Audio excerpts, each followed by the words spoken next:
Welcome to the Allen Public Library. We have an outstanding program tonight. Mark Shaw is the author of dozens of books, 4 of which involve John F. Kennedy.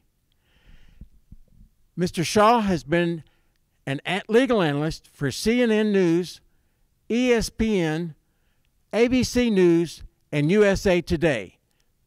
Thank you for joining us, Mark Shaw. Thank you, Tom, and thanks for having me back at your incredible library here. It's very much of a pleasure. So tonight we're going to go on a journey, all of us, and let's get started right now. And so, my fellow Americans, ask not what your country can do for you, ask what you can do for your country. Dorothy, if you had to be confined to one job of the many that you do, which would it be? Well, Ed, I love television. I have so much fun on What's My Line, playing the game, and I love our morning radio program, too. But I think that I would have to settle for my first love and my true love, the newspaper business. It still has me and always will, I think, I hope. Of course, that was Marilyn Monroe playing Lorelei Lill in Gentlemen Prefer Blondes, and of course most people remember that film for her singing Diamonds Are a Girl's Best Friends. And then second, JFK at the inauguration. Who can forget those incredible words? Ask not what your country can do for you, but what you can do for your country. And then Dorothy Kilgallen, a remarkable woman, a journalist that we'll talk about. She's talking there about, the different careers she had. Many people just remember her for her starring role on What's My Line, the quiz show on CBS for 15 years. 10 million people watched that every Sunday night with Dorothy on the panel. She then talked about, her radio show she had with her husband, Breakfast with Dorothy and Dick in New York City in the early 1960s. 1 million people listened to that program. And third, that's an interview with, many of you might remember, Edward R. Murrow's person-to-person television show on CBS. Anybody who was anybody wanted to be on that show, and Dorothy was there. And so that was the interview that she was giving with regard to the 3 different careers that she had and how much being a newspaper woman meant to her. This particular book is the culmination of 15 years of experience on my part, of research on my part. But first I want to show you this. These were 3 living, breathing human beings. JFK was, on to become, he was president, and he had many years ahead of him. Dorothy did as well as a columnist and all that in Maryland with her acting career. But then we had these 3 headlines. And each one of these headlines is absolutely false. There is no truth to any one of them. Marilyn did not commit suicide. JFK was not killed by one person, Lee Harvey Oswald. That's as ridiculous today as it was back then. And Dorothy Kilgallen did not die of an overdose of drugs in 1965. These 3 individuals died within 40 months of each other. Marilyn in 62, August, JFK in November of 63, and Dorothy in November of 65.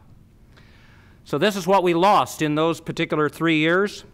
And what I have involved in this particular book are 3 true crime murder mysteries involving these 3 individuals, which were not true crime murder mysteries at all.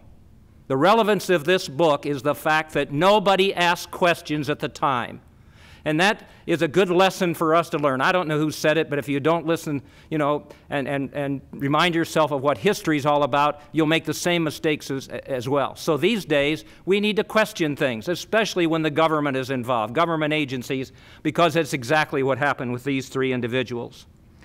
So as a historian, I tried to see what I might be able to do to connect these 3 individuals, and I'll tell you that I was never even going to do so. But I ended up doing so, and it was quite an adventure. And in fact, I did it kind of what I would call ass backwards, which is, I would tell you somewhat what I've done with most of my life. Former criminal defense lawyer, and then I got into legal analyst with the television networks and did television shows, and then became an author in 1962 when I wrote a book about Mike Tyson. Because logically, you can say to yourself, what would you do? You would investigate Marilyn Monroe's death first, right? 1962, JFK 63, and Dorothy Kilgallen 65. Well, I didn't do that, because what I did, and these are the books that preceded the one I'm going to talk about tonight.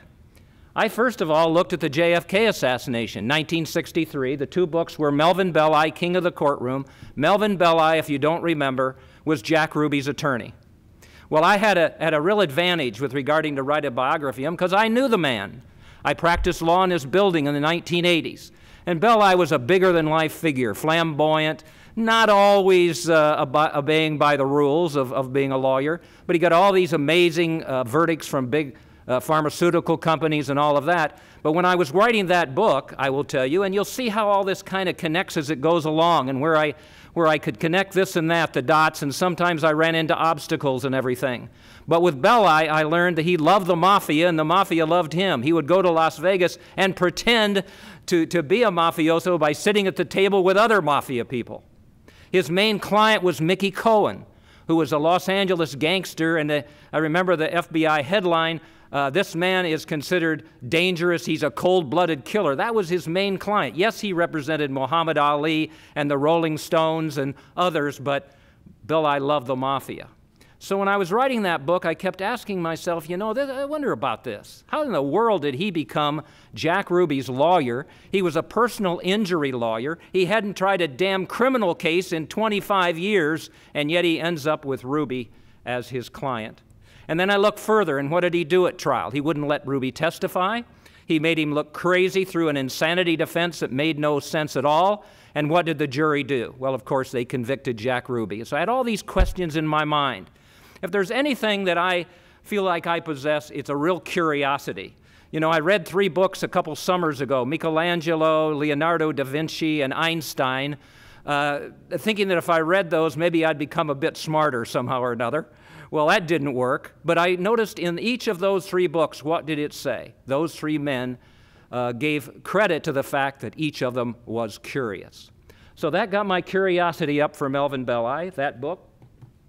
And then I decided, okay, you know, I'm a little bit curious about that 1960 election. What happened then? Now, if you remember, it was JFK versus Richard Nixon. And Joe Kennedy, the Boise patriarch, whose picture's up there at the top. Well, you may remember, Joe Kennedy was, you know, very powerful, wealthy man. FDR appointed him ambassador to Great Britain. He went over there and he made a couple mistakes because Joe wanted to be president of the United States. But he made a couple mistakes. He kind of had a friendship with Adolf Hitler, which wasn't very popular. And he bashed FDR all the time. And finally, they yanked him back to the United States of America, and it looked like everything was done. And Joe said to himself, you know what? If I can't be president, then one of my sons will be president. Well, it was supposed to be Joe Kennedy Jr., but he got killed in the war. So who's up next? JFK. And people don't really believe me sometimes when I tell you this, but it's documented in this book and the others. Joe Kennedy really thought that there would be 24 years of Kennedys. JFK, Bobby, and then who? Ted.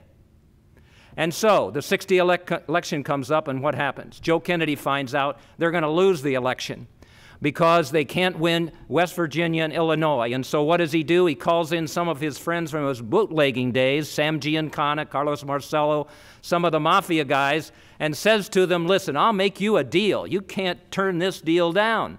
You help me win those states and put JFK in the White House, and what will I do for you? We'll leave you guys alone when we get in the White House. Well, they went ahead and they won that election for Jack Kennedy, put him in the White House, and then I had a eyewitness there, a very, very celebrated journalist named John Sigenthaler, who was one of the founders of USA Today, that I interviewed. He was right there when Joe Kennedy ordered JFK to appoint Bobby Kennedy Attorney General. And predictably, Bobby Kennedy, who we'll get into much more in this presentation, went ahead and did what? He went after those mafioso, just as he had done at the McClellan racketeering hearings. And so I put all that in the Poison Patriarch, and I tried to show that, you know, that the 60 election was fixed, and Bobby Kennedy did this and he did that, and one of those individuals that he deported, and we'll talk about him, was Carlos Marcello, a New Orleans mafia don. And so that book was published and did very well, and so I thought, well, you know, I'm done. But just like you would be, I think, when I was researching the Melvin Belli book, I interviewed a friend of Belli's, a doctor down in San Diego. And I said, you know, let's talk about Belli, and we did, and he gave me these stories and everything, married 6 times, and at one time he decided he was going to throw the dogs off the Golden Gate Bridge during the divorce proceedings. I mean, he was a real character. But he said, you know, it's curious, Mark, before we're done, you know, he knew Dorothy Kilgallen. And I said, well, wait a minute, the only thing I know about her is she was a star of What's My Line. Was she on the show? He said, Mark, you don't know anything about her, okay? She was a syndicated columnist with her Voice of Broadway show, and we'll get into that in a minute with a couple of photographs for you. And by the way, this book is not my opinions. It's not my conjecture. It's not my speculation. Through documents, through photographs, through personal accounts, that's all I use in my books. And the books that I use for the new one, nothing did I use that was past about 1967 or 68. So it was all current material. And I pride myself on doing that. So anyway, with regard to that whole situation there, I began to try to think about Dorothy Kilgallen. He said, well, she had the syndicated column to 200 newspapers. The radio show was listened to by 100 million people a day. She had you know, all the different things that she did, but also, What's My Line? But also, Mark, she covered 3 of the biggest trials of the 20th century. And I said, well, what were those? Well, it was Dr. Sam Shepard, which you may remember became the Fugitive series. What was the next one? Lindbergh baby kidnapping case. And Mark, she said, she covered the Jack Ruby trial. She covered the JFK assassination. Well, that I can remember, the aha moment I had. Dorothy Kilgallen did all that? And so I began to look into this woman's life and times, and that became the best-selling The Reporter Who Knew Too Much. And we're going to talk about Dorothy in just a little bit, so I won't get too much more into that. But Dorothy Kilgallen, I am not really your guide tonight. Dorothy Kilgallen is, because she was, you know, an incredible reporter, a woman of integrity. How many people, you know, who've watched my video presentations on YouTube, almost, you know, 2 million people have watched them, and seen the presentations of internet, come back to me by email from around the world and say, boy, I wish we had a reporter like Dorothy Kilgallen today with the integrity that she had.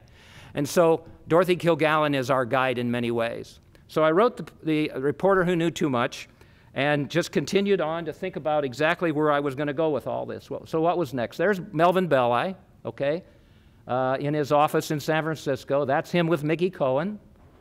There's JFK and Joe Kennedy. There's Frank Sinatra, and I should have mentioned, who was the conduit between Joe Kennedy and those mobsters I talked about? Frank Sinatra. You know, I can't listen to a Frank Sinatra song without wanting to throw up. And I'll tell you why. Was he a great singer? Sure he was. But he was a bad guy. He beat up people. He beat up journalists. He was a womanizer as bad as JFK and Bobby were. He was just a terrible human being in many ways, and you'll see how he figures into Marilyn Monroe's death. There's Bobby Kennedy. Bobby Kennedy at the McClellan Committee. His dad once said about Bobby Kennedy, you know, he hates just like I do. And you know, the apple doesn't fall far from the tree. Joe Kennedy was a bad guy as well, fixing the elections. You know that he actually, you talk about womanizers. Each of the Kennedys decided they wanted a trophy wife, and then they wanted a trophy mistress. And while he was married to Rose, and I used this book that nobody else had ever even quoted from, Rose. It's a biography by Charles Higham that was written. And boy, what did I learn in there. She knew about the fix in West Virginia and Illinois. But you know, at one particular point, Joe Kennedy was audacious enough to sail to Europe, and on one end of the ship was Rose, and on the other end of the ship was Gloria Swanson, his mistress. That's the kind of guy Joe Kennedy was, and it filtered down to his sons. And you're going to find out who that powerful man who is responsible for all 3 of the deaths that I've talked about there. Then we have, that's Carlos Marcello. April 1961 changed everything about history. And how did that happen?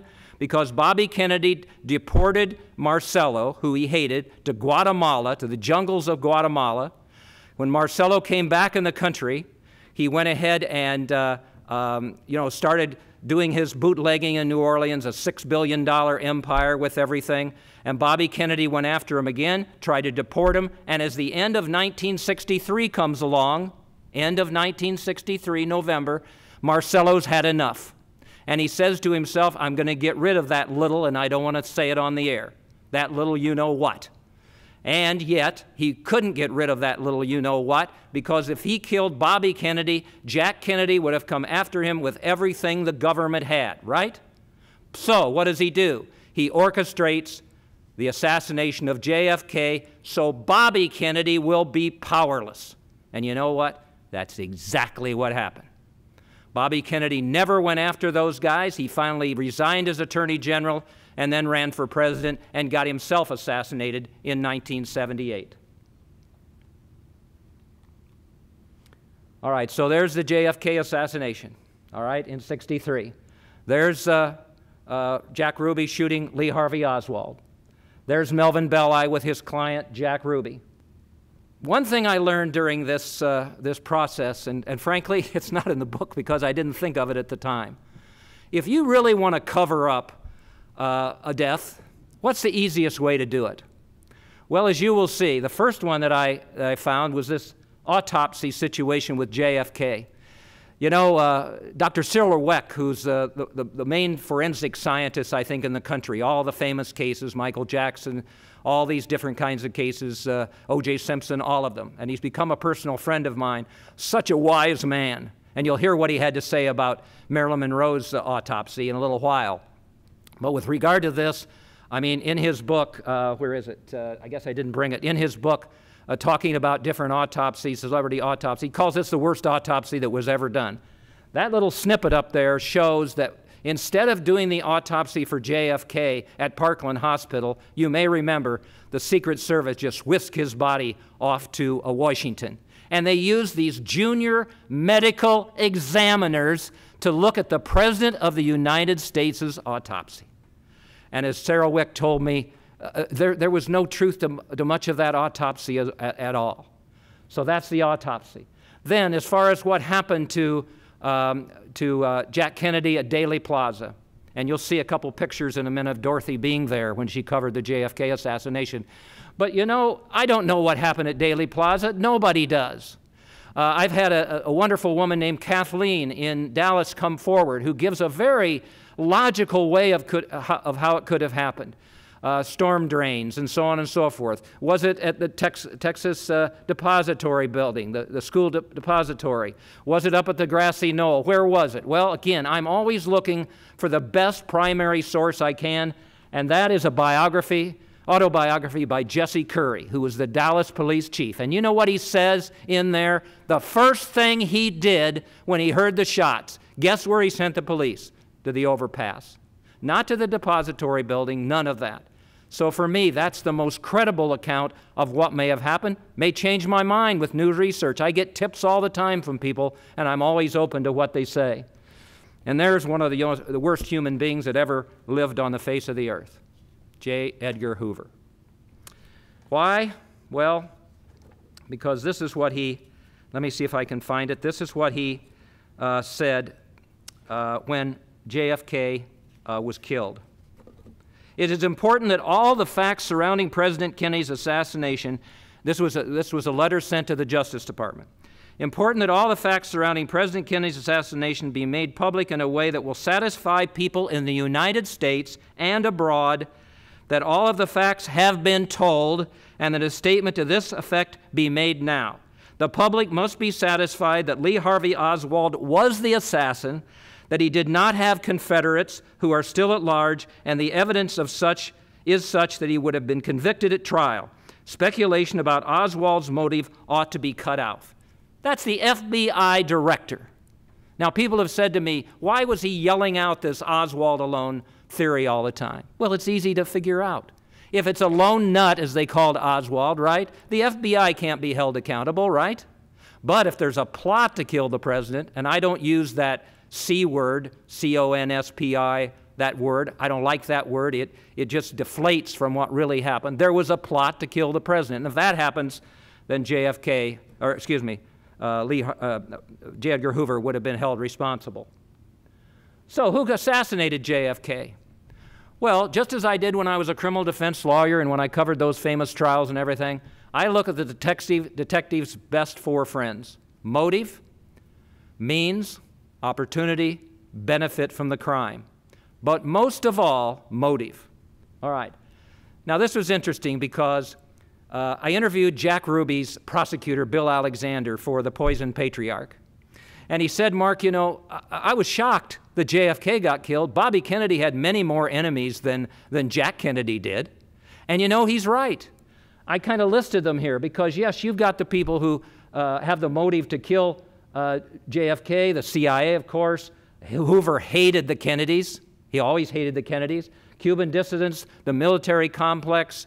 JFK was going to bring us out of Vietnam, at least it looked like he might, and that's going to really cause problems for the military complex. But look on the other side. You still got J. Edgar Hoover, Lyndon Johnson, obviously. If you talk about motive, yes, the person that I'm going to tell you had the greatest motive to have killed JFK is Carlos Marcello, but he's really in second place when you think about it because of who benefited most from JFK's death?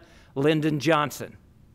All right? But I've never been able to connect him, there's so many layers involved in everything, to the killing of JFK. You've got Frank Costello. He was the New York Don that we'll talk about a little. Giancana, Santo Trafficante, a mafioso, dangerous mafioso in Tampa, Florida. Mickey Cohen, Meyer Lansky, the financier of all the mobsters, and then there's the big name, Carlos Marcello. Motive, to get Bobby Kennedy off of his back. And that's exactly what happened. So let's turn to Dear Dorothy, who I've come to love and respect over the years. That's Dorothy. Now, let me just tell you, and I'm going to get at the end all the similarities between Dorothy and Marilyn. But Dorothy and Marilyn were amazing in terms of overcoming all the obstacles to get to the top of their professions. That's Dorothy Kilgallen. First of all, she was a college dropout, all right? She convinced her father, who was a very fine journalist at the New York Journal-American, to get her an internship. And then she worked from that internship and on up to becoming, at one point, I will tell you, the New York Post said she was the most powerful female voice in America. I would say she was kind of a combination of Diane Sawyer and Oprah and whoever else, you know. Nobody ever liked her at the time. And that's her at a young age. They had what they called the race around the world. And what that involved was three people, two men and her, two other newspapermen and her, and they went around the world using commercial transportation, ships, planes, so on and so forth. And that's Dorothy going around the world there. Well, she finished runner-up to one of the men, but she had the courage to do that all by herself. The only thing she took with her was a hat box with a few clothes in it and her typewriter. That's Dorothy at that typewriter. And boy, could she write. If I could write as well as Dorothy Kilgallen could, and in Collateral Damage, you will see all these examples. I may be able to read one for you of her incredible work as a wordsmith. Beautiful language, vocabulary, all of that. How's this for an endorsement? From the guy over there, there's her Voice of Broadway column. How about that guy she's sitting there with? Who's that? Ernest Hemingway. Said to her, she's the greatest female writer in the world. She probably wouldn't have liked that female in there, but that's quite a compliment, isn't it? And that's who she was. She was incredible with that. And then, of course, that's Dorothy on What's My Line with Bennett Cerf, Arlene Francis, and John Daly. This is my favorite photo of Dorothy at the at the Dr. Sam Shepard case, okay? She's standing in the middle of the courtroom, and look at her. All the other reporters are surrounding Dorothy in admiration. She had the best sources. That's why we'll talk about that with the JFK assassination. But they adored her. And yes, there were the competitions, and there were some snide remarks made about Dorothy. One of the things about her that was brought up last night, she wasn't the most beautiful woman in the world. But my wife, in fact, told me today, you know, it was the clothes she wore and the way she acted and just the way that she, the power that she had in all of that. An amazing woman, for sure.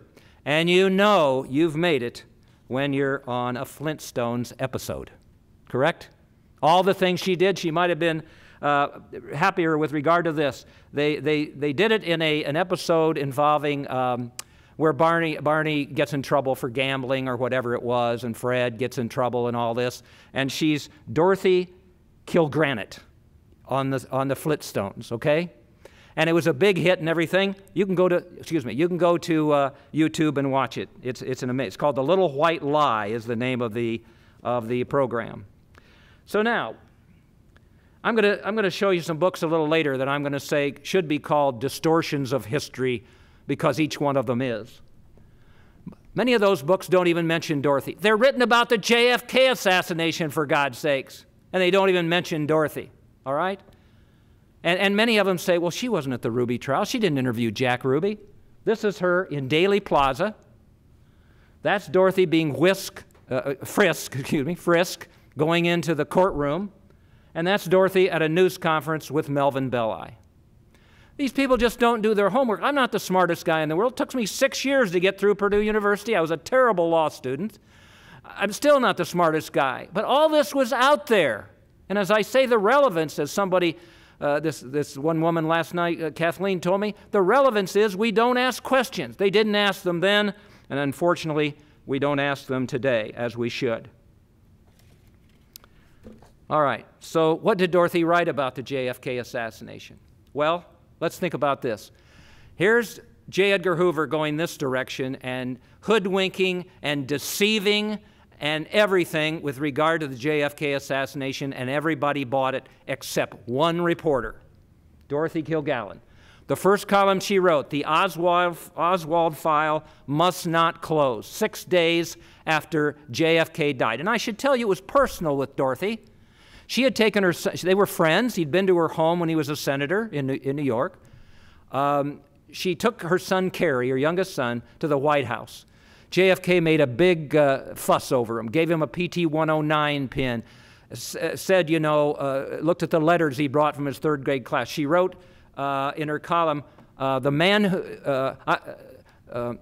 what I remember is a tall man stooping over a little boy in the White House, looking at the letters he brought from the third grade class. This is the man who was assassinated in Dallas. It was personal. And you did not want to get on the wrong side of Dorothy Kilgallen when it was personal. So she wrote that column. Then the second one, Ruby Stars at Last. It has to do with the fact that she was going ahead and was the only reporter out of 400 at the trial who interviewed Jack Ruby. And I have it on the DorothyKilgallenStory.org. All of her photographs, her columns, videotaped interviews and everything. I have Joe Tonahill, the co-counsel for Ruby, telling people exactly how she ended up with those interviews. Because why? Guess what program Jack Ruby used to watch every single week he could at the Carousel? What's My Line? So he was a big fan of Dorothy. That's how she got the interviews. And so she wrote this article about him. I don't have time to read it. It's in the book, but the wordsmith is just incredible. The hustler in the black suit and a very white shirt, neat and nervous, the star of the show at last. If he died tomorrow, and he won't, he would die happy in the knowledge that he had made the big time. The third one, this is really important because we'll tie it in a little bit with the Ruby trial transcripts. It says, claims Dallas cops lived at Ruby's place. Claims Dallas cops lived at Ruby's place. Well, what was interesting about this was that Dorothy Kilgallen, and it says through her contacts in New York, through her Voice of Broadway column, these different acts came to her and said, well, you know what? When we came to Dallas, we performed at Jack Ruby's strip club, and guess who was in all the seats next to us? The police, okay? Well, later on, the Warren Commission, which Dorothy will bash, as I will tell you, said that there was no friendship there. That never happened. Well, of course it happened. It's another distortion of history. And then, of course, she wrote this column. Oops. All right. Nervous Ruby feels breaking point near. And this is when, after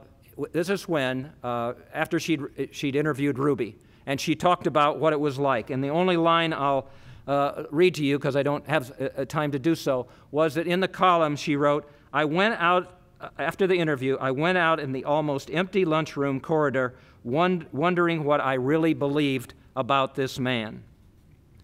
So Dorothy Kilgallen goes on, and she's there at the Ruby trial. I always wondered in my own mind, you know, what'd she learn there? Well, I found these. And you know how I found them? This is the Ruby trial transcripts. The most accurate documents about the JFK assassination in history. And they're hidden from view right down the way here in Dallas at Daley Plaza by the 6th floor museum at Daley Plaza, which I'll get into in a little bit. And the distortions of history every single day there. They won't let people see this because down there it's a shrine to Lee Harvey Oswald. And they're that important. 2,000 pages. And you know I found them? A lawyer in Fresno, California called me and he said, you know, Mark, I brought The Reporter Who Knew Too Much. And I went ahead and in the afternoon and I read it, and at midnight I just read the book, and I thought to myself, I have a gift for you. And Greg Mullinex was his name, and he called me and he said, I have this gift, and he sent me those documents, and there they are. And I read every page of 2,000 pages. And what do you think I found in there? The reason why the 6th floor museum doesn't want to use them, the reason why they're not in any of these books that I'm going to criticize in a little while, is because they completely destroy the Oswald alone theory. At one particular point, and I think I have it over there, basically Ruby is overheard in a phone conversation by a gentleman who has a parking lot across from the Carousel Club. And this is what the jury heard, and this is what Dorothy heard from her front row seat when they were talking about the transfer of Lee Harvey Oswald. You know what he says? See the last line down there? I will be there, or he will be there. It also talks about, and it connects with Dorothy's column, that he got into the police department basement, what? Through his friends in the police department. And the third one in there that just stuck with me and made me just upset that these distortions of history continue was, he said, I'll make like a reporter. And I found evidence before that that's what he did when Oswald was being questioned by the Dallas police. Distortions of history abounding. So, what did Dorothy do after she interviewed Jack Ruby? Well, she didn't go to Washington, D.C. looking in the military complex. She didn't go to Miami, the Cuban exiles. She didn't stay in Dallas for Lyndon Johnson. She went on and went to New Orleans. And that's where this man was, Carlos Marcello, all right? And what Mark Sinclair, whose video is on the DorothyKilgallenStory.org, what he's pointing to there is a story that Dorothy did about the Warren Commission and Jack Ruby's testimony there, because Dorothy exposed that testimony before it was supposed to be released by the President of the United States. That didn't make her any friends for sure. But what he's saying there is that they went to New Orleans, and Dorothy sent him back to New York and said, don't tell anybody you were here. And then she went to New York and made the biggest mistake of her life. She started saying, I'm going to crack the JFK assassination wide open. I'm going to show who did this. I'm going to show who covered it up. I'm writing a book for Random House about it, all of that. And at that point, Sinclair says, she said to him, you know, Mark, I'm afraid for my life and my family. I'm going to get a gun. And she said to Charles Simpson, the other hairdresser, if the wrong people knew what I know about the JFK assassination, it would cost me my life. And she was dead just a few months later. Dorothy Kilgallen was found in her townhouse on East 68th Street in New York, in a bedroom she never slept in a bed she never slept in, wearing bed clothes like she was going to a party. She had her false eyelashes, her hairpiece, and her makeup on. There was a book on her lap, upside down, that she supposedly was reading. Her reading glasses were nowhere. And yet the police, when they came, after her body was found at 9 in the morning and they came at 3 in the afternoon, found an empty bottle of Seconal pills by her side. There's where she went ahead and exposed Ruby's testimony. And then about the Warren Commission, basically she says it was laughable. Also, with regard to that, 2 government agents were sent by Hoover to make her tell her, giving them her sources as to where she got the Jack Ruby testimony. And you know what she said? I'm not going to tell you, and I would rather die than give you my sources. This was, okay, now we'll talk about that in a second. So Dorothy was found in her townhouse. They found the empty Seconal bottle, and the verdict was acute barbiturate overdose along with alcohol and then they added circumstances undetermined.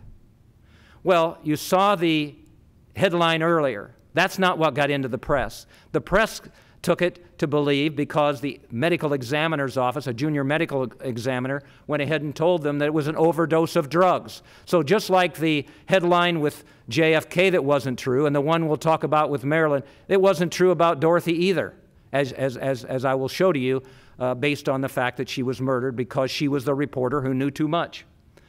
So, no investigation of any kind. They interviewed no one. Case done, case closed, over. And Dorothy Kilgallen then, nobody stood up for her, said Dorothy didn't have a drug problem, she didn't have an alcoholic problem. I proved that she didn't. And so that was the reputation, her reputation was ruined then. And I will tell you that from that point on, Dorothy Kilgallen disappeared from the face of the earth until I was able to bring her back, I suppose you would say, alive, and let people know about her through the reporter who knew too much. This is how she spent the last night of her life. At P.J. Clark's, a bar in Manhattan. That was the table where she was, number 37. I sat at table number 36 when I went there to investigate. She was at the Regency Hotel bar, and that's her townhouse afterwards. So we get to the point where you're probably asking yourself, and we'll just run through this, who killed Dorothy Kilgallen? Well, there's certainly several suspects, aren't there? We've got... let's see, let's go on from there. Okay. Oh, by the way, this is the death certificate, which has all kinds of mistakes in it. Her name is spelled with 2 L's, Kilgallen, which is wrong. They have her birth date wrong. There's the verdict. There's the autopsy. Okay, let's just quickly go with that. 1 barbiturate in her stomach, Tulinol. By my finding the autopsy at the National Archives, I proved there were 3 barbiturates in her stomach. And later on, they went ahead and did tests. A toxicologist did some tests and found those 3 barbiturates. And the real kicker to her being murdered was the fact that on a glass that was next to her bed, there were powder remnants of the barbiturates, which meant the capsules had been emptied. And nobody who commits suicide would normally empty the capsules. They would simply go ahead and take those capsules. So that was a big deal. I interviewed Dr. Michael Bodden, whose name you might remember. He told me that they should not have said to the press, overdose of drugs. They had no idea what happened. Who killed Dorothy Kilgallen? Frank Sinatra. They had a big feud. He didn't like her, she didn't like him. And so what happened then was that she wrote some columns about him and his girlfriends being bimbos and his mafia, connections and all this. And he didn't like that, so he started making fun of her during his Broadway show or his Las Vegas show. Dorothy is the chinless wonder. She doesn't have a chin. If you run into her with a bus. I mean, it got pretty strong. In Collateral Damage, for the first time, I show what happened, and that is Frank Sinatra tried to have sexual advances with Dorothy Kilgallen, and she said no. You've got Marcello, of course. If Dorothy had put out the news that she was going to go ahead and write this book for Random House, Marcello couldn't let it happen. And J. Edgar Hoover, if she put in there that that he had covered up the JFK assassination, he couldn't let that happen either. So there's a number of questions about Dorothy's death, and I've kind of covered them a bit, so I'll leave them to you because you can read the book and you can take a look at the different things as to what happened and the motives and the means and the opportunity and the benefit from the crime. But I want to tell you about this one man, and then we'll move on to Marilyn Monroe. This is Ron Pataki. He lives in Columbus, Ohio. He's about 86 years old, and if it's the last thing I do in my life, I will put him in prison because he was a Judas to Dorothy Kilgallen. She didn't share her JFK assassination evidence with hardly anyone, but she shared it with this guy, a young guy who came along a few months before she was dead, and I proved she was murdered, and she confided in him. And it's interesting because a couple things I knew after I looked. I went to Ron Pataki's website, and I wanted to see what he had written about Dorothy. And one of the things that we believe happened here is that she met what we call a mystery man at the Regency Hotel the night that she died after being on What's My Line. I have an eyewitness, Catherine Stone, who was interviewed, who saw her with this mystery man. Well, who was the mystery man? And so I'm able then to connect the dots, and it comes right back to Ron Pataki being there. And we believe that one of two things happened. Either he poisoned her drink with the barbiturates at the Regency Hotel, all right, and used quinine to quench the taste, or he accompanied her back to her townhouse and poisoned her there. Well, you can imagine how amazed I was when I found this poem on his website. Vodka roulette seen as relief possibility. While I'm spilling my guts, she is driving me nuts. Please fetch two drinks on the run. Just skip all the poison, skip all the noise, make one of them poison, and don't even tell me which one. I will tell you, I first had Cyrus Vance Jr., the New York DA, say he would investigate Dorothy's death, and he did for 8 months, and then he gave up. He said it was too expensive, and they didn't know what kind of harm came to Dorothy. And in the phone call that they made to me when I started arguing with me, he said, and besides, Mark, we don't know who did it, which was just completely adverse to saying we don't know any harm. I shook hands, and I'll show you later on. I went to New York in 2019 and met the commissioner, Dermot Shea, of the New York Police Department. He stood there and shook my hand and told me they were going to investigate Dorothy's death, and then lied to me. Right now, I've got a New York Police Department detective in the cold case squad who says he's going to investigate. I don't know if they will or not. They're all scared to death of little Dorothy. But this is what happened. And then this is what I found out about Ron Pataki. I found a witness in Las Vegas. And you know, ladies and gentlemen, it's really interesting how this information comes to me as a writer. I don't know where it comes from at times. I know Dorothy has kind of guided me from above with regard to things. I don't know if she's helped out with that. Some people will think I'm crazy saying that, but I think she has. And they come from everywhere. I wouldn't be surprised that after this presentation, I'll get 25 to 30 emails from people around the world who will have some interesting information about what happened with not only Dorothy, but Marilyn as JFK as well. I got an email a day from a woman back east who says she knows exactly what happened to Marilyn Monroe when she died, and I'll follow up on that. So the interesting part here is, and I'll just paraphrase what's up there, is that this gentleman in Las Vegas, who was a casino boss, told me that Ron Pataki had gotten himself in some trouble, probably gambling trouble, and some of these wrong people had come to him and said, you know, we can help you get out of that trouble. We need to know what Dorothy Kilgallen is going to put in her book for Random House. And I have no doubt in my mind that he told them, and basically then Dorothy Kilgallen was dead a few days later. So as I say, I'm going to do everything I can, and I'm going to continue on to see if I can't get Dorothy Kilgallen the justice she deserved. So where do we go from here? Well, here's the connection. You know what? My wife was shocked. I was going to quit. I was going to quit writing books, probably. I'd done what I could for the JFK assassination. I'd proved Dorothy Kilgallen was murdered and trying to get the justice for her. I was done. And then I get these emails of people that watch these presentations and everything, and they said one thing, one question. Is there a connection between the life and times, and especially the death, of Marilyn Monroe and Dorothy Kilgallen? And I had to say to myself, absolutely not. I don't think that there would be. Yeah, they were around at the same time and all of that. And then the first photograph I ran into was this Dorothy Kilgallen photograph with Marilyn Monroe in 1961 on the set of a film, I think it's called Let's Make Love. And there they were. And Dorothy was interviewing Marilyn Monroe. And you know, Marilyn gets a bad deal. She was never the dumb blonde that everybody thought she was. She was a brunette to begin with. She only changed her hair color and changed her name to Marilyn Monroe. You know, she was an orphan. She had a terrible childhood and all of that. But this was a very smart woman, as I'll show you in a minute.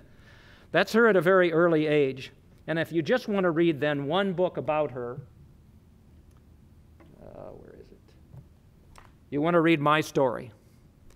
This was written by Marilyn Monroe with a prize-winning screenwriter just a few months, I believe, or at least a year before she died. And it's her story. And I assume that maybe it's not her writing, although I'm going to show you that she was an exceptional writer. But you really get inside Marilyn Monroe and what she thought and what she felt like and why she felt like she was used by people and they only cared about her as a sex pot or because she was beautiful. And God knows she was beautiful. Every film that she made, if you think about it, when she was on screen, there was nobody else on screen. It was just Marilyn Monroe. So that was it. And then Dorothy wrote a column about here that'll make you cry when you read it. And it's about Marilyn's love life. You know, she was originally, when she was a teenager, she was married to a guy named James Dougherty. And he finally wrote a book about that. It was a teenage marriage. Instead of going back to the orphanage, if she married, she wouldn't have to. They got married. They had a wonderful time together. She finally decided that she didn't want anything but to be a movie star, and all that's in my story in terms of how she felt about that. And so that was a divorce. Next, she married Joe DiMaggio, the New York Yankees Hall of Famer, okay? And that'll play a lot into the clue that I got leading me to who I believe caused the death of Marilyn. And then, excuse me, when that marriage was over, she married the playwright Arthur Miller. All those three marriages didn't work out, and so she wrote this about Marilyn, the golden girl, loses third marriage, pursuing love.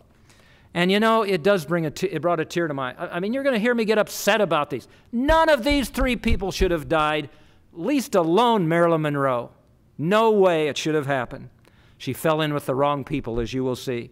And what this talks about is Marilyn was like a little girl who went to the toy store, and here were all the toys, and she could pick out any one she wanted to. And yet she found out the toys could cause her problems. Well, the toys were men. And so it talks about that, you know, all the problems she had with the marriages and men trying to use her for sex when she was in Hollywood and all this kind of stuff. And the last line is the one that, you know, now Marilyn Monroe is back out in the world. Hopefully she won't run into another toy that will cause her problems. And obviously she found that toy, as I will tell you. All right, so I kind of wondered always about Marilyn Monroe committing suicide. I don't know if you ever did. I just wondered about it when it happened. But I didn't pay any attention in 1962 that much. I don't think anybody did. It kind of came and went. The Cuban Missile Crisis was right after that. All these different things had happened. So it kind of got lost in the shuffle. Well, I thought, you know, let's see what kind of mindset Marilyn Monroe had before she died. And I ran straight into this column by Dorothy Kilgallen on August 3rd, 1962, one day before Marilyn died. And what does she say? Let me get it out so I can read it here, because it's so important. It was the clue that led me to everything. Marilyn Monroe's health must be improving. She's attending select Hollywood parties and has become the talk of the town. In California, they're circling a photograph of her that certainly isn't as bare as the famous calendar, but it's very interesting. And she's cooking in the sex appeal department.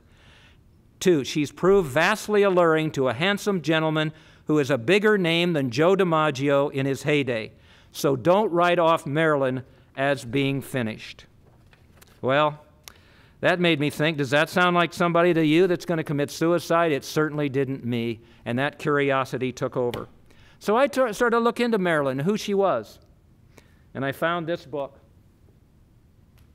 And I'm amazed at how many people now around the world have sent me messages, emails, and everything, and said the one thing that they really have enjoyed about Collateral Damage, all the other things, is finding the book Fragments. And this is a book that shows Marilyn Monroe was no dumb blonde. She was an intellectual, and she was a terrific writer as well, and curious. You know, nobody ever looked at that side of her. They missed it all. They really missed it all.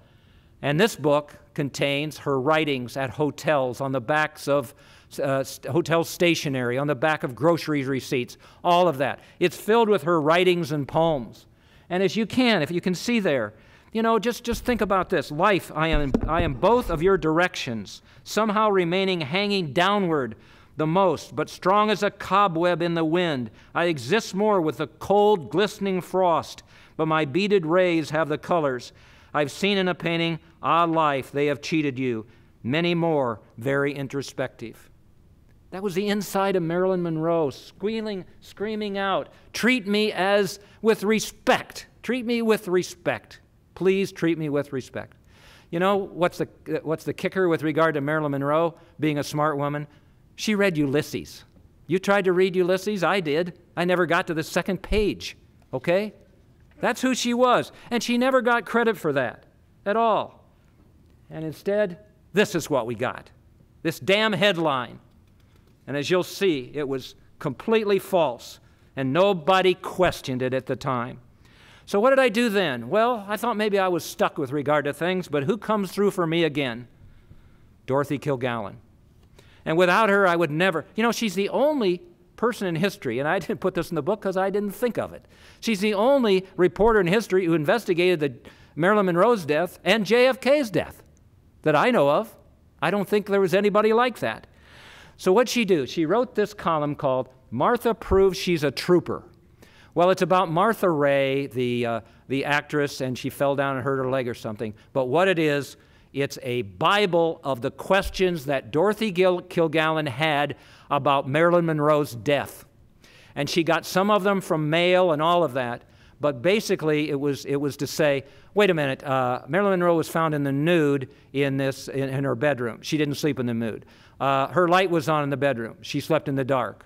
There was no glass around where she could have ingested. Supposedly, Marilyn died of this overdose of between 40 and 50 barbiturate pills in a very short period of time on the evening of August 4th, 1962, and I'll prove that that was false. But she asked about that. She asked about other problems with regard to what happened, that she just didn't understand that the police hadn't looked into this and all. And basically, at the end of this column, she says, I can't answer all of these questions, but I have a feeling the real story hasn't been told, not by a long shot. She didn't believe the Oswald alone theory. She didn't believe Marilyn Monroe committed suicide. All right. So then we get to the autopsies. And as I've said, if you want to cover up a death, just screw up the autopsy and then let people know untruths about all this. So here's Marilyn's autopsy, all right? I'm sorry, this is the autopsy. August 5th, 1962, day after she died. What does it say?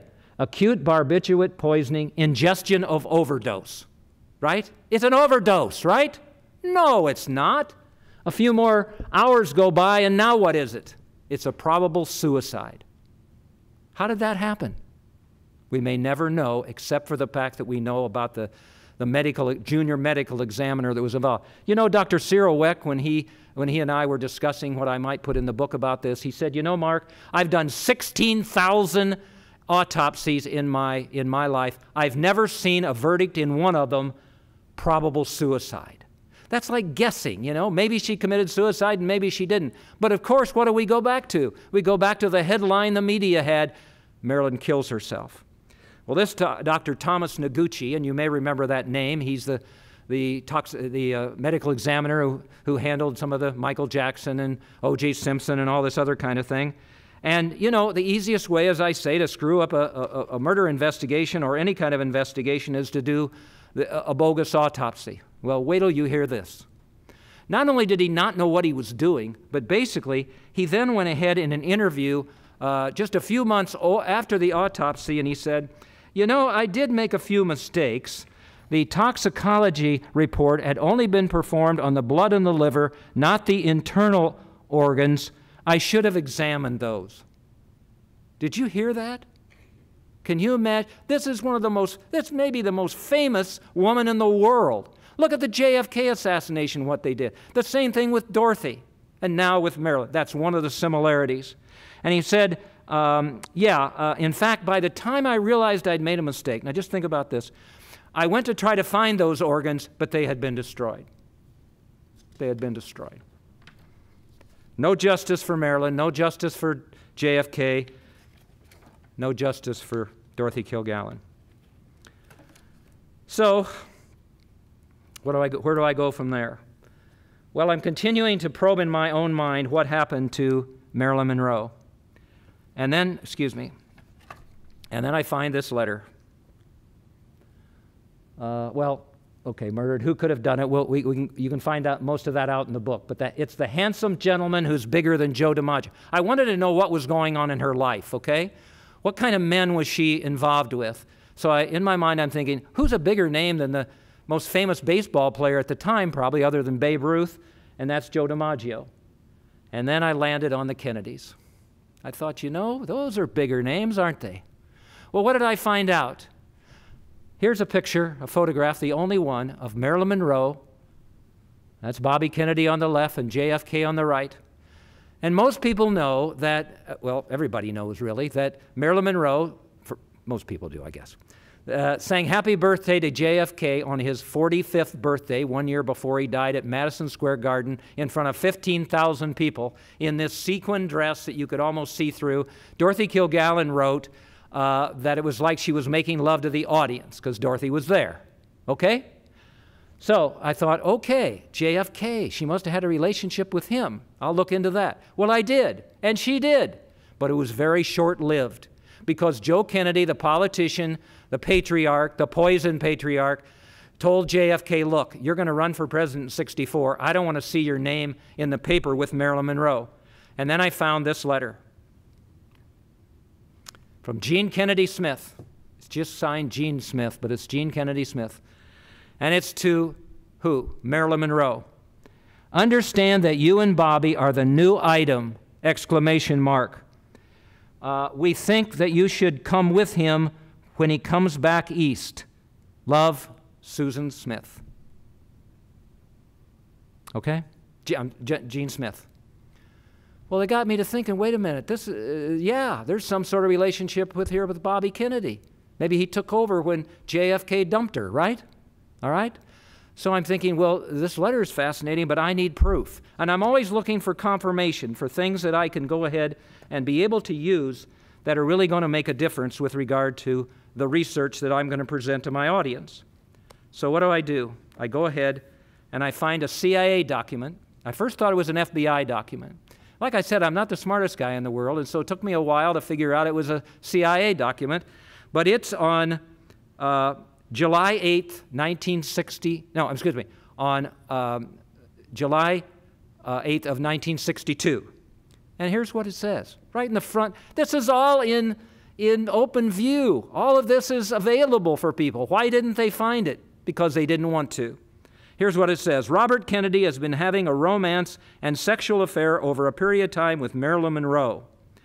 The first date was arranged by his sister and brother-in-law, Peter Lawford, and so on and so forth. Robert Kennedy was deeply involved emotionally with Marilyn Monroe, and get this, and repeatedly promised to divorce his wife to marry Marilyn. A deep love affair, Bobby Kennedy and Marilyn Monroe.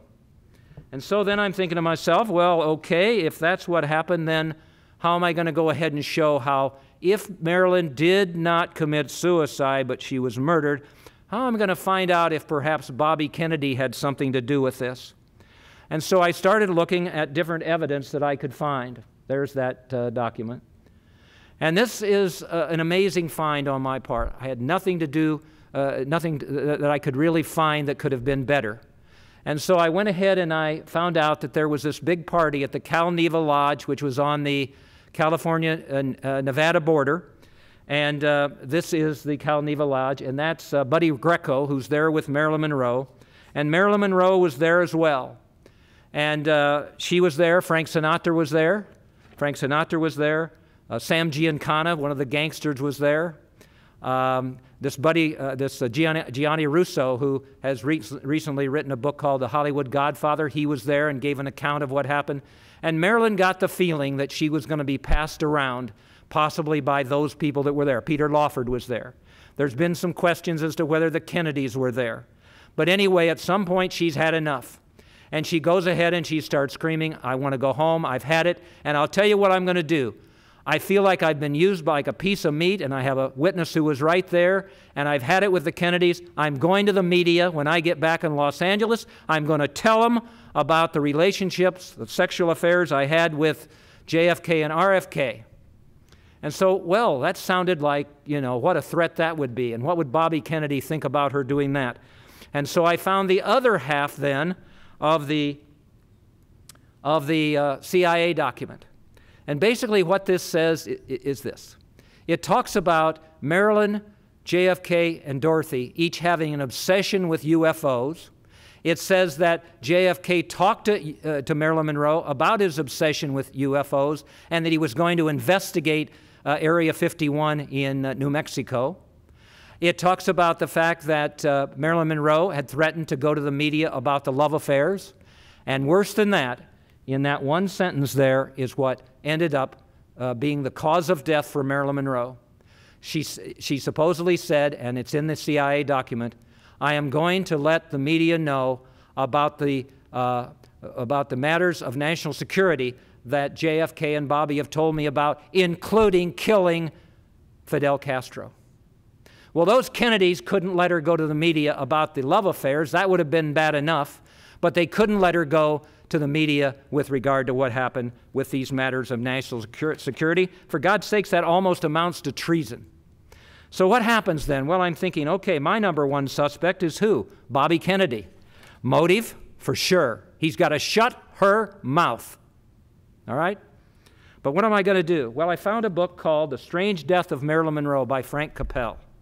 And it's a little thin book, as you can see, but it outlined not only the relationship between Marilyn and Dorothy, or, excuse me, the relationship between Marilyn and Bobby Kennedy, but also the fact about all the things that went on during the summer of 1962. Bobby Kennedy had been there in the summer of '62 working on a movie based on his book, The Enemy Within, which makes fun and does all that and shows his hatred toward the mafioso. So basically, he was there during that time. Frank Capel shows that on the 26th and 27th in a ledger, I think I have that for you. There, the ledger on the right, he was at the Beverly Hills Hotel. So now we know he's in Los Angeles. We know he's having the sexual relationship with Marilyn Monroe, all right? And then in this particular book, he talks about the ruthlessness of Bobby Kennedy and the kind of person he is and all of that. Here's Bobby Kennedy at the time. He had 6 or 7 children. That's Ethel. You've got Peter Lawford with Frank Sinatra and Bobby Kennedy there, bad guys, all of them. The Enemy Within, as I said. Okay, and then this is the big clue. What did I do here? Well, I was in trouble because I wanted to show that Bobby could have been involved with Marilyn's death, but he wasn't in Los Angeles at the time. He had an alibi. He was in the San Francisco area, okay? But I just couldn't believe that he was, and so I started looking into things, and I found this ledger at 20th Century Fox. You can read it for yourself, basically. But what does it say? That 11 o'clock on August 4th, 1962, the same day that Marilyn died, Bobby Kennedy and Peter Lawford arrive in a helicopter there. All right? So he's in Los Angeles.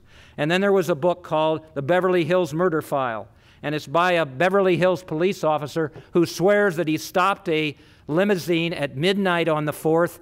There's Peter Lawford driving. And if you don't know who Peter Lawford was, he was this actor with minimal success and everything, had married one of the Kennedy sisters and all of that, ended up being an alcoholic.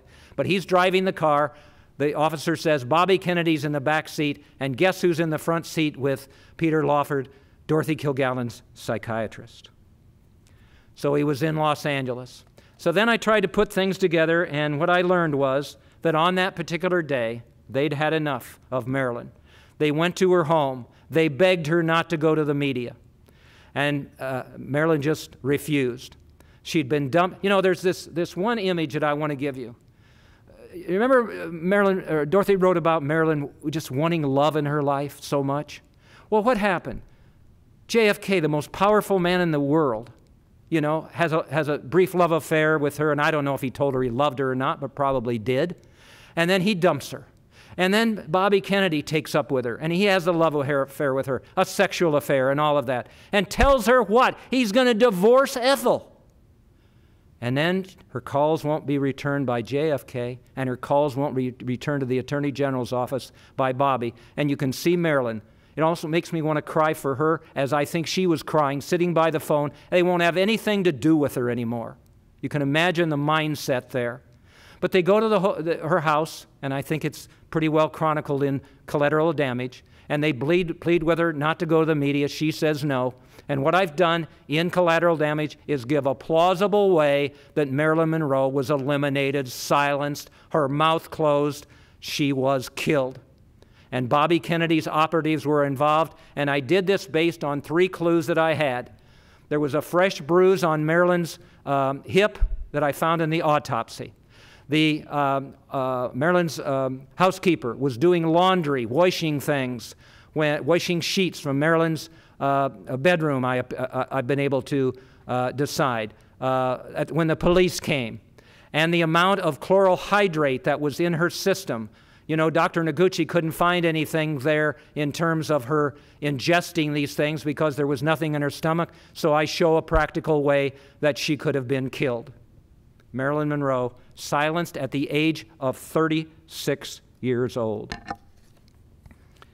So I could go on and show you FBI documents, but I'm not going to. I'm just going to summarize that because there are FBI documents showing that the FBI sent this book, to Bobby Kennedy, that they told him about all the allegations that Capel had made about this love affair and everything. And the clincher there for me is what the Kennedys did.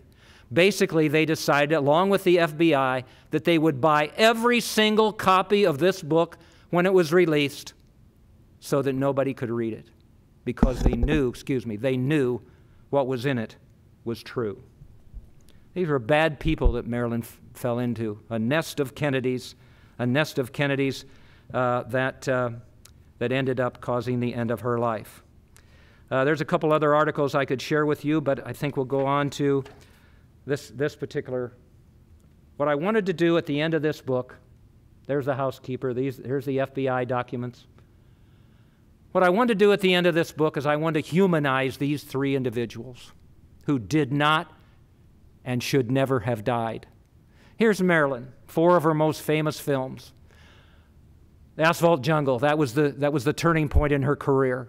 A famous director, I can't think of his name right now, gave her a chance. And if you watch that film, she's wonderful in it in a serious role. 7-Year Itch, yes, the famous one in New York. Remember where her dress goes up. If you want to really see an amazing film, there's No Business Like Show Business, and I'm going to leave you today with a story about Marilyn that'll warm your heart. And, of course, Misfits, the last film she did with Clark Gable. Very serious role. This one wasn't just a comedic sex pot. She was a real actor, and all she ever wanted to be known was a serious actress. So what did we lose here with Marilyn? We lost one of the greatest entertainers that we ever knew. And what did Marilyn lose? Well, we'll talk about that in a minute. Okay, that's the clues and everything are in the book. I want to get into some of the cover-ups about JFK assassination. These are the books that I was talking about. And now there's a new one out about Marilyn Monroe and Bobby Kennedy being involved, and I read a press account of it, and it's just garbage. It's just speculation. And now they're doing that to Marilyn again. But these are the books about the JFK assassination. Vincent Bugliosi called Reclaiming History. It should be called Distortions of History. James Patterson, the damn novelist, wrote a novel about the House of Kennedy. What do you think one of his sources in there? It's the only time I've ever written a review about a book on Amazon, but I had to write one about this because you know one of his main sources was a psychic. Now, I'm not putting them down, but the way it was, there was no corroboration at all. Case Closed by Gerald Posner, another piece of trash. Case Closed, Oswald Alone. And this new one, Kennedy's Avenger by Dan Abrams. It talks about the fact that Jack Ruby basically killed Lee Harvey Oswald defending JFK's honor. There's no substance to any of those books, and it drives me crazy when I see them. So, where does that leave us? Dorothy Kilgallen's murder, as I said, being cover up then, cover up now. So the conclusion, well, let me go to we talked about Marilyn Monroe. Let's go to JFK, and then I'll come back a minute. Oh, Purdue, I'll talk about that in a minute. Here's John Kennedy. What did we lose? Well, we lost a president of the United States. Who knows what he would have done? I didn't agree with everything he did. Nobody probably did. But hopefully he could have gotten us out of Vietnam. Civil rights, all of these different kind of things. And he was just killed at 46 years old. We lost him. What did he lose? Well, he lost time. He lost time with his kids. He lost time with Jackie. You know, there's a book out there that I'd recommend to you that's prefaced by Carolyn Kennedy, and it's Jackie Kennedy's memoir that was put out just after JFK died. And it talks about the time he spent with his kids before he went to the office and all of those things he did. That's what we lost. Another human being, not just everything that we've heard about him and the things that were, he had his flaws. All of these three people had their flaws, but he was an incredible man. And this is Dorothy Kilgallen. And what did she lose? She lost the time with her precious son, Carrie, and her other two children. She could never play with them again. I've tried to say to these people that I want to investigate her death. She was a mother of 3 children. Forget her celebrity status. Get her the justice she deserves. That was Dorothy Kilgallen. What did we lose? One of the greatest, if not the greatest, journalists who ever lived. She was like Walter Cronkite and David Brinkley rolled into one. She didn't give you all the politics and everything else going on. She just gave you the facts. There's Marilyn. Marilyn loved children. All she wanted, by the way, is to have a child. She thought if she could get over the thing with Bobby Kennedy, maybe she would marry Joe DiMaggio again and have a child. And the story I want to leave with you is by Bob Levitt, Robert Levitt, who was the son of Ethel Merman, who was the Broadway star. And he met her on the scene of No Business Is Like Show Business, and he was about 10 years old, and she befriended him. And they sat on the sidelines at the set. I love this story. And on another set, they were filming what they called the Prince Valiant movie. And Marilyn got him a play sword from there. And they played with each other with the 2 swords and all of that. That's the Marilyn Monroe that died. That's who she was. Just a sin. Let's go back to, I just want to mention this. I've had the honor of my life. All of my books, my research books, 30 of them, my notes through the years, all of my videotapes from my criminal defense days on television, all of this kind of thing. I got the honor of my life because my alma mater, Purdue University, despite it taking me 6 years to get through, 6 years to get through, is going to be the archival depository for all of my materials, all of my body of work. And I'm not bringing it up to brag. I'm bringing it up because it's going to contain everything in all of my books, including the new one, the Jack Ruby trial transcripts. Everything will be available for researchers through the years. And I'm very proud of that, but I'm very humbled by it. So what's the conclusion that I come up with here, excuse me, in Collateral Damage?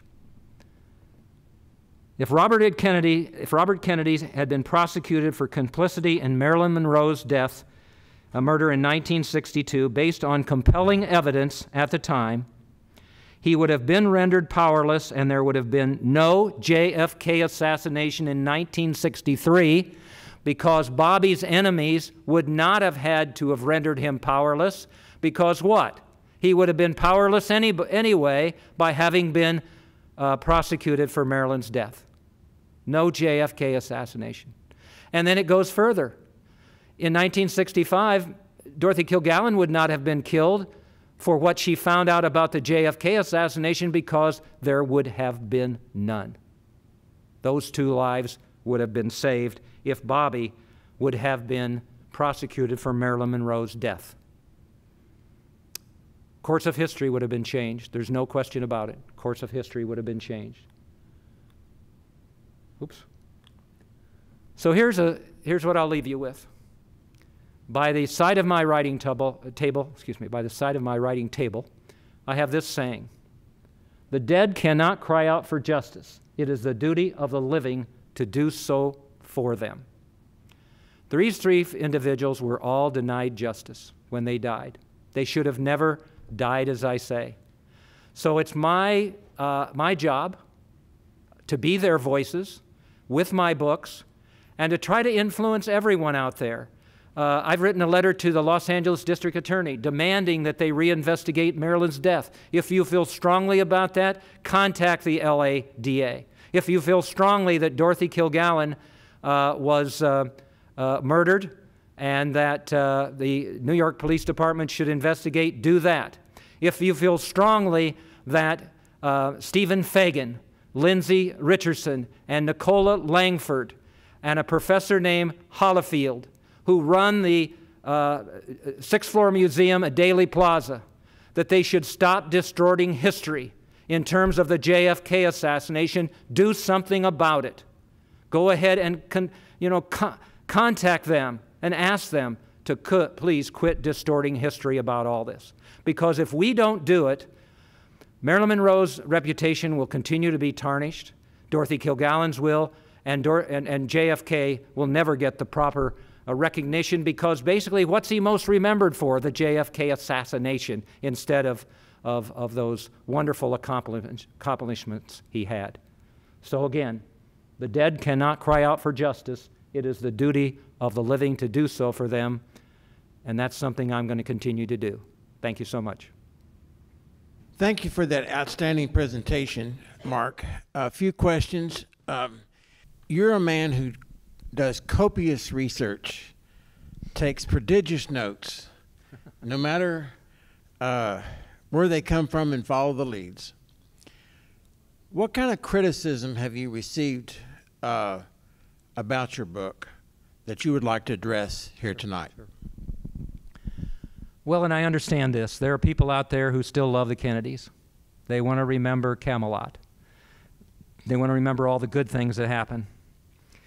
But you know what? And I've gotten criticized for that. I don't know if I'll hear from the Kennedy family or not. I've offered to debate any one of them. Robert Kennedy Jr. basically said that it was Carlos Marcello and the mafia who were involved in JFK's death. I've got all kinds of confirmation with that. I've suggested to my publisher that if they can get Robert Kennedy to sit down and talk with me in any kind of forum, I would do that. Caroline Kennedy, I sent her The Reporter Knew Too Much and Denial of Justice. I'll send her this book and ask her if she wants to speak. But, you know, when I started into this, I'll tell you, Tom, I really was reticent about going after Bobby Kennedy, and yet the evidence was so evident in terms of the fact that he was involved with Marilyn's death, because he did some good things in life. The Cuban Missile Crisis, he might have saved us from a nuclear war. Civil rights, all of that. But people need to be held accountable. Ron Pataki needs to be held accountable. Bobby Kennedy needs to be held accountable for what he did back there, even though he's passed away. And so that's how I answer the criticism, and I'm willing to take it. For the most part, though, I've had incredible support for especially, a lot of people don't know as much about Dorothy as I wish they did, but there's a lot of sorrow out there now for what happened to Marilyn Monroe, that's for sure, and that's what I'm happy to see, but we're not even close now yet to get her the justice she deserves. Can you tell us on the other side of the coin some of the praises that you've received? And it's okay, this is your 15 minutes of fame to brag about yourself, but can you tell us about some of the praises you've received in the press? Well, the reviews have been wonderful. I've done some presentations, and there's, 85, 90,000 views already of those, and I'm assuming that hopefully we'll have as many here. Newspaper accounts, other things have been positive. You know, it's kind of the same situation that when I got Purdue and we started talking, I thought they had the wrong guy in terms of them wanting to honor me by having all of my body of work and everything. I'm being humble, but I'm being truthful. I'm not an intellectual at all. My wife and I spent last evening with two remarkable women here in Dallas. And one of them, Kathleen, gave me information about the fact that she actually she knew Carlos Marcello, called him Uncle Carly. Her name was Kathleen. And she knew him. And, she knew about a situation where she was asked to go to the Adolphus Hotel with this man after he'd played with her curls and things like that, and sat on her lap and went down there. And when she got to the Adolphus Hotel at a cafe, she saw him with Jack Ruby. These two women are remarkable. One of them is a civic leader who said to me that maybe she'll get involved with trying to get the Sixth Floor Museum to change their attitude in terms of what they do. So, you know, that's wonderful praise that I hear from people. And, you know, Facebook is amazing, and the world is amazing now, because I hear from people all over the world who read what I've written. I will tell you, it's kind of funny, Tom, because people say my books are easily read. But that's because I don't have a great vocabulary. I'm from a small town in Indiana. And so I hope I'm an inspiration to people out there, writers especially. I mentor writers who want to become published, that if I can do this, anybody can. As I say, all of this was out there. How hard was it to find Dorothy Kilgallen's autopsy? It was at the National Archives. So I hope, Tom, that the praise I take will end up with other researchers taking my research and doing something with it. That would be high praise as well. I find it interesting, even in the 60s, that they had the unmitigating gall to think that if they could buy up every copy. I've been associated with books most of my life. Yeah. There's such thing as a second printing. Yeah, well, I don't know if there really was back then, because obviously there were only so many copies. Frank Capel was a very controversial character. They bad-mouthed him and everything. But if you read the FBI documents, they sent the book to Bobby Kennedy. They had him read it. It had all of these allegations in there. I mean, he knew that it easily could be to get into the media. It wouldn't have gotten into the media like it is today. But all it took was probably one journalist. But, you know, Dorothy Kilgallen really never wrote too much about the warts and all with the JFK or with the Kennedy family. I think back then they felt like that a lot of that was just personal and everything that way. So that's the only reason I can see. But as far as I know, there is no second printing at that time. And so that book basically, talk about censorship, I mean, basically that's what happened. But if you can imagine, the Kennedys combined with the FBI go out and buy the copies. That's kind of hard to swallow if you think about it. Your wife is a librarian. How did she help you find some information you didn't have? Well, she's my conscience with regard to what I do in my work. I love her very much. I hope she doesn't mind. I'm going to mention her name, Wen-Ing Liu. She's a librarian at Santa Clara, California, Santa Clara University. She's a catalog librarian there. She keeps me honest.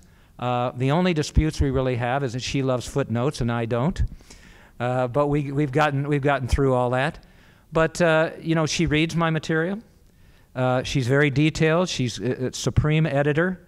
And so, you know, she's my partner. She's really made a lot of difference. This book is a very thick book. I mean, it was amazing to me. You know, a book is amazing for you that don't know, and my wife Lou really knows this. I think I compare it to an artist, and I don't mean to say I have the creative ability they do, but they start with a canvas. There's nothing on there, right? Well, that's what I do. I start with a page, and there's no words on there. This new book is 185,000 of them. It has the longest subtitle, I think, in history. Okay?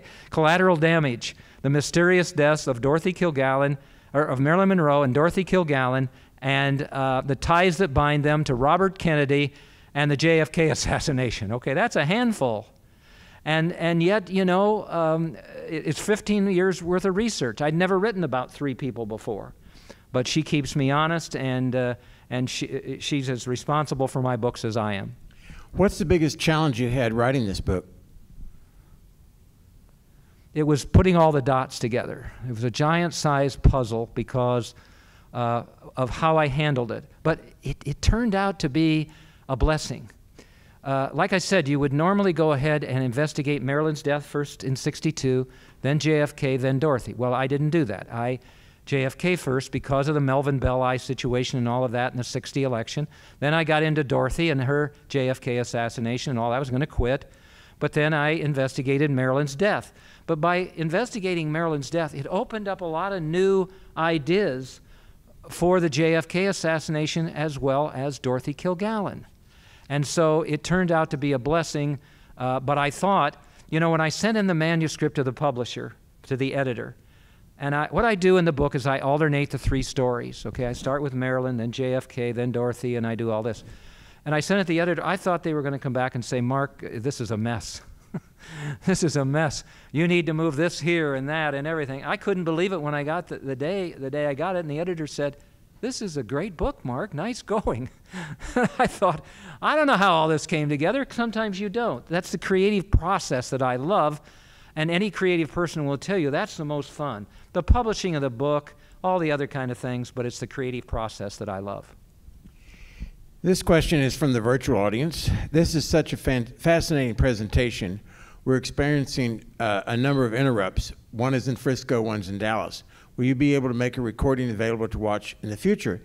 And this is from Richard and Karen. The answer is absolutely categorically yes, and it will be posted on YouTube approximately about 2 weeks or maybe less.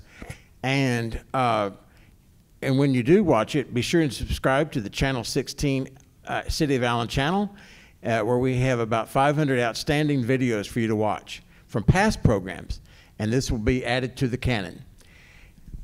It's amazing to me, by the way, I told Tom before, you know, in the old days, you know, I'm 76 years old, so I know what the old days are. I would have talks about my legal work or whatever it was, and you talk to an auditorium full of people. That was it. That was it. All right? And I told my wife today, I said, you know, this will be up on YouTube. It's like talking to the world. It's just fascinating that happens. And this library is amazing. You know, to give me an opportunity, my second time here. I love Tom and these gentlemen, Aaron and Kevin, who helped put all this presentation together. This is the first time I've ever done a presentation, and I don't think I did too badly to use a clicker to change the slides. Okay, I'm getting to be pretty good, because my previous great accomplishment was learning how to use a screenshot on the computer. So as you can tell, I'm a complete techno-dope, but these people have all helped me look good today. Well, thank you for joining us, Mark.